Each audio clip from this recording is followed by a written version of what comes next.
I want to talk a bit about how Queen Pins came to be. So we had the idea. The World Trade Center was gracious enough to donate the space to us. We got the concept of some speakers to educate and motivate and inspire other women. And then we said, well, let's make it kind of like a TED Talk. But we couldn't make it a TED Talk because we're all women. And Ted is not a woman's name.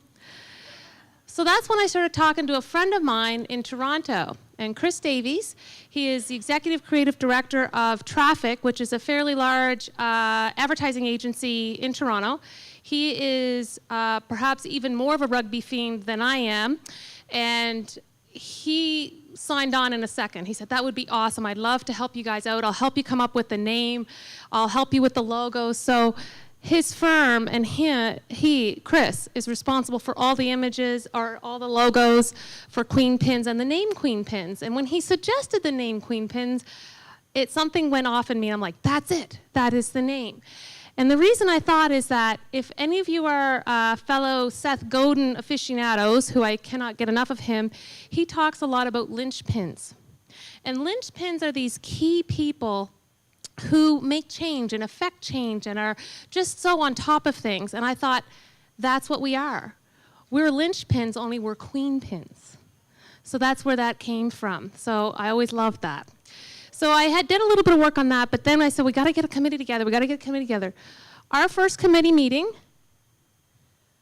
might have been 30 days ago. And we pulled this together in that time frame. So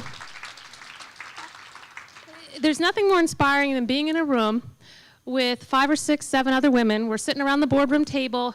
Here's what we want to do. And then we just started chunking it down. We're going to do this. I'm going to take care of that. I'm going to take care of that. I'm going to do this. You're going to do that. You're going to call so-and-so. Da-da-da-da. The website was up in like 2 days. The social media was going. The expression of interest for the speakers was gone out. Within the week, that was all done. And then we started selling booths and tickets.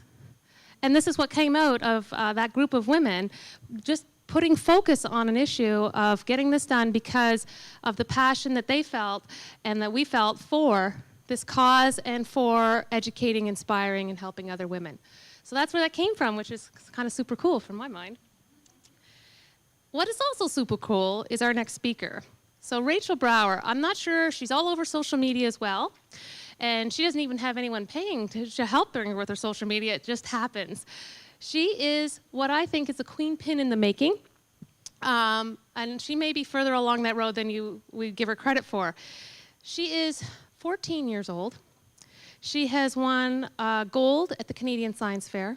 She has won silver at the World Science Fair. And she's also a basketball player. I have a feeling that at some point in our life, we're going to be able to say, we knew her when. Rachel, can I get you to come and join us on stage and say a few words? So as she mentioned, my name is Rachel Brower, and I'm 14 years old, and I'm from Bedford, Nova Scotia. So when I was 11, I was hiking in New Hampshire with my family, and we saw the lakes and the rivers, but then we saw the contaminated, do not drink signs. And at the same time, I was reading the I'm Malala book.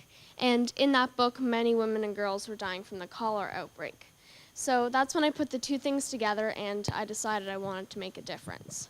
So I asked myself, well, what's already out there? What can I do and how am I going to do it? That's where my journey began. So for my first system or my first project, all came from a science fair project. The first system was a basic tubing system, and I brought it to the Canada-wide science fair that year. Though it did well, I found that, I'm going to need to use materials that are more cost-efficient and readily available. So then I further developed my system and brought it to the next Canada-wide science fair that next year.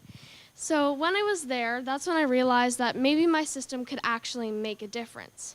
So when I came home, I filed a patent pending, and I created my own natural skincare business. First, it was to raise funds for the IWK, but now it raises funds for my patent pending and my patent on my water pasteurization system.